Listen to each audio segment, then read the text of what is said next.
We're at the IAS meeting. We're here with Keith Hambly, who's with Fife House in Toronto, Ontario, Canada. And we understand that you've won an award for the work that you're doing in combining research and housing and so forth, kind of resource settings that are combined. Which is really exactly, yeah. The award we won last night was the Robert Carr Research Award, and we provided the lecture to the audience. And just to give a bit of background on Fife, Fife is a supportive housing agency that works with people living with HIV and AIDS in Toronto. And we currently house over 240 individuals across the city of Toronto in various housing programs, ranging from intensive case management supportive housing to independent housing and transitional housing, and primarily for homeless PHAs in the city.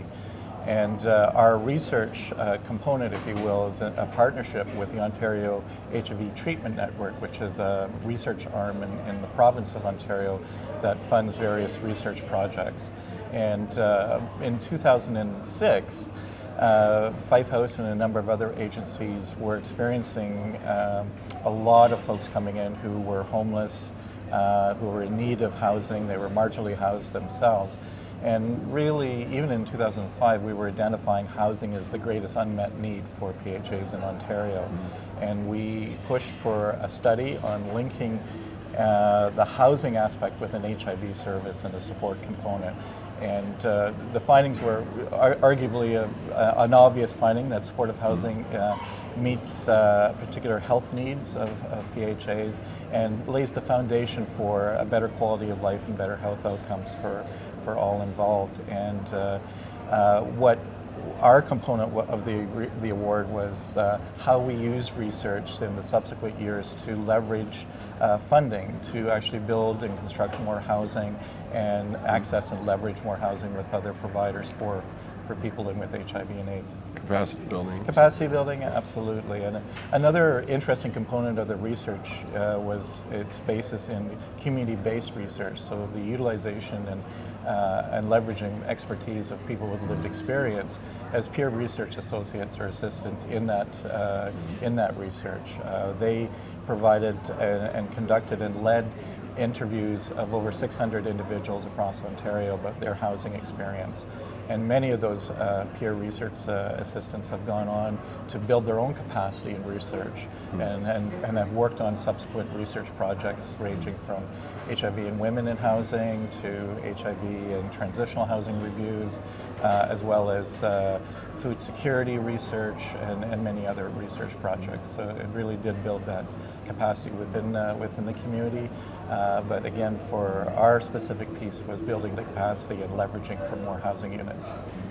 Seems like this has been done in other places, but I think you've done it in kind of a novel way.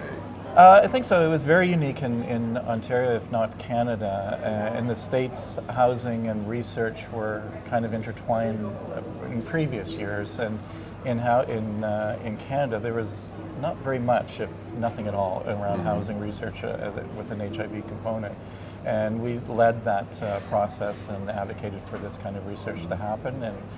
And we're at the point now where the scalability of that research has gone beyond our organization at Fife to include many other organizations or AIDS service organizations who are seeing the same housing need in their communities. So everywhere from leveraging 5 units in a small center like Kingston, Ontario, to leveraging another couple hundred units or support services for a couple hundred individuals in Niagara, Ottawa as well, and I think in every small community or other community in Ontario where there's an AIDS service organization, of thinking creatively, how do we use this research, or the research findings, to adapt and scale up in our own community.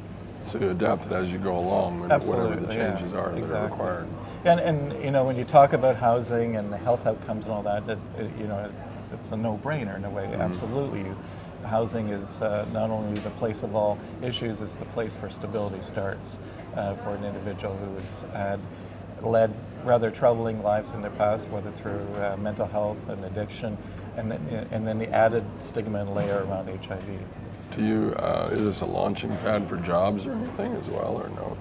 It can be, for sure. again, my focus is strictly on the housing side, but it certainly can be an employment call to action, if you will. There are other organizations in Ontario that look at employability and employment programming for PHAs in Ontario, primarily in Toronto. Sounds very worthwhile, and obviously it was because you got the award. It's an amazing, and it's not just Fife that was involved, it was many other organizations and individuals across Ontario. Thank you so much for Thank you very presenting much. that with us. No problem. Thanks so much.